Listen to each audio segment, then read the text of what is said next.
It is 1999 and you stand in the Kelvin Grove Museum in Glasgow, looking at it for what might be the last time. It stands in the centre of an eerily dark room full of relics of what people tell you are glorious wars. But this one seems different. It has a power. It's as if it calls out to you from the doorway and pulls you in towards it. Hanging on a mannequin, its fabric thin and yellowing in the heavy wooden case, this shirt calls out in agony from across the centuries. The shirt of the ghost dance, complete with raven, owl and eagle feathers hanging from the neck, was supposed to unite the spirits of the living and the dead and protect its Native American wearer from harm. The shirt is riddled with holes, where bullets have ripped through the simple cotton fabric, and brown stains where the blood of its owner has begun to pour out from his mortal wounds. The shirt has been in the museum for more than 100 years, the last vestment of a Sioux warrior from the Lakota people, one of hundreds, mostly women and children, massacred by the Army of the United States of America at Wounded Knee. It is 1999 and the ghost shirt is about to be returned to its people in South Dakota to lay the spirit of its owner to rest more than a century after his death. It is to be replaced by a replica, made by the great-granddaughter of one of the survivors of the massacre. It will still be on display in 2020. From Be Quiet Media, this is Scotland, a podcast about history and where we made it. I'm Michael Park. It is 1891, and the age of outlaws and gunslingers is at an end. The American West has become a fascination of those forced to live in the drab reality of merry old Scotland. Tales of sprawling dust bowls, notorious stick-up men, tribes of natives, horses, damsels, cliches. The boundless frontiers of the American West are fast becoming an obsession. Britain ruled a quarter of the known world, and that world had never been closer, thanks to the telegraph and that newfangled telephone. Signals were carried across the world from the colonies, where money was made and horrifying crimes were committed in the name of civilization. America seemed unknowable to you in 1891. It has gone through a war unlike anything the world has ever seen, and come out the other side with a renewed sense of identity, even if it is a bit fractured. The native people who are being displaced are little more than a bottom line in the stories and news reports which reach Scotland.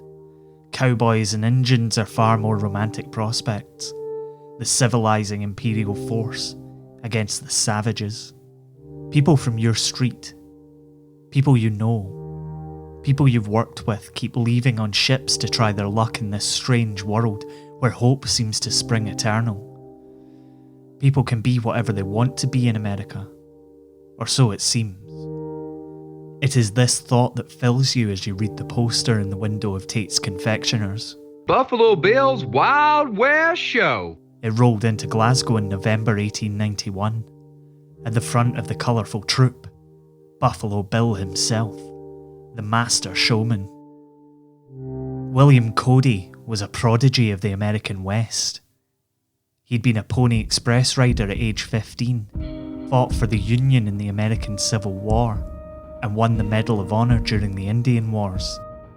After the Civil War, he won an exclusive contract to supply Kansas City railroad workers with buffalo meat, and launched into the job with relish. Some estimates say he killed more than 4,000 buffalo in 18 months. But as you might have guessed, there's a lot about Buffalo Bill, this buffalo bluster. One thing that's for sure is that he had to win the right to use the name Buffalo Bill. He competed for 8 hours against another renowned hunter, Bill Comstock, for the title, and beat him 68 to 48. How did he do it? Who cares? Buffalo Bill and his cadre of gunslingers, Native Americans and exotic animals cut a brightly coloured swathe through the dinginess of Victorian Glasgow. Who cares how he shot buffalo? Bill Cody immediately made a splash in the city, appearing in front of a packed Ibrox crowd before a Rangers game in his full garb and wandering through the city, making significant financial contributions to the city's poor. One rumour that quickly did the rounds is that he paid for shoes for a wee girl helping her grandmother sell newspapers. The flamboyant character was quickly ingratiating himself with the people of the city. Buffalo Bill's Wild West cast are booked to play the 7,000-seat East End exhibition buildings in Denniston, and their mere presence is causing a serious stir. Among the group is Annie Oakley, a sharpshooter so good that the coup de grace of her performance is to split a playing card thrown edge on with one shot, then riddle it with holes before it could touch the ground, all from a distance of 90 feet. She's pretty amazing. She goes on to inspire Annie Get Your Gun. The rest of the show is full of incredible stunts, displays of daring do, hunting, racing, rodeo events. They even reenact a train robbery to the delight of the crowd. There's history in the show too, or at least the American view of it. Part of the show is called The Drama of Civilization and presents a view of how the American frontiersmen imposed civilization on the Red Indian. The show lasts 4 hours and the people of Glasgow go absolutely nuts for it. The show speaks to the Victorian belief that the world can be civilised, westernised, to meet the expectations of the rich and powerful. The sun is yet to set on the British Empire, and the sight of Native Americans participating in the shows proved to audiences that even the most savage could be brought into line. But the truth wasn't that simple. For many of the participants in the show, they were given no choice in the matter. Buffalo Bill knew the fate that awaited many of the Lakota taken into custody by his countrymen, and offered them the opportunity to follow him to Europe to be part of the show. He believed that once the Native Americans saw the huge, sprawling cities of the eastern United States, that they would feel they had no choice but to adapt to Western society. And some did, reluctantly. They began to dress like Westerners off stage and took the opportunity to relish in the cities that they visited. Many viewed the shows as a way to prove to audiences that their culture was valuable, that it was noble, that it was worth something beyond being the bad guys in a story told by colonisers, even if the way they had to do that was in a story told by a coloniser. But it wasn't easy. One member of the Ghost Dance, Charging Thunder, finished his performance one night and took himself for a wee evening in one of Glasgow's fine hostelries. Upon his return to the camp, steaming, he got into an altercation with George Krager, the group's interpreter. Charging Thunder, one of Buffalo Bill's hostages from the American government, was taken before Sheriff Burney in the Glasgow Summary Court on a charge of having, on the 31st December last, in the Wild West show at Glasgow, assaulted George Krager, Sioux interpreter, by striking him on the head and neck with an Indian club. Charging Thunder pled guilty, and it was stated on his behalf that he was only 23 years of age and was usually one of the quietest members of the Wild West show. But in common with other Indians, the slightest drop of drink infuriated him, and on the night in question he had obtained whiskey in a public house in mistake for lemonade, which he asked for. He entertained no malice towards the interpreter. The sheriff said that the assault was of so serious a stature that had Charging Thunder not been a stranger, he would have sent him to prison for a long period, but under the circumstances he would limit the imprisonment to 30 days. He thought it a great shame that publicans should supply these Indians with whiskey. The Scotsman.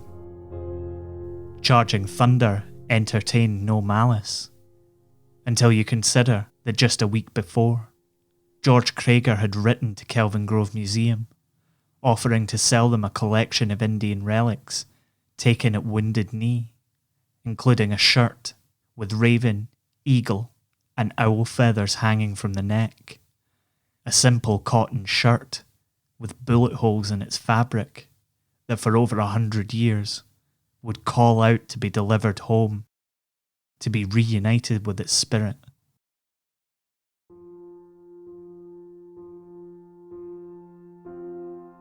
You've been listening to Scotland. It was written and produced by me, Michael Park, and is a production of Be Quiet Media. The music for every episode of Scotland is by the human substitution cipher, Mitch Bain. You can check out more of his work by heading over to Facebook and searching for Mitch Bain Music. Scotland is supported by Chris Lingwood and listeners like you over on Patreon. Get involved and chuck us a couple of bucks at patreon.com/Scotland History Podcast. You can find out more about the show on our website, thisisscotland.co, and on Twitter, Facebook, and Instagram by searching Scotland, Scottish History Podcast. Thanks for listening. Be safe. Take care of each other. Wash your hands. We'll see you next time.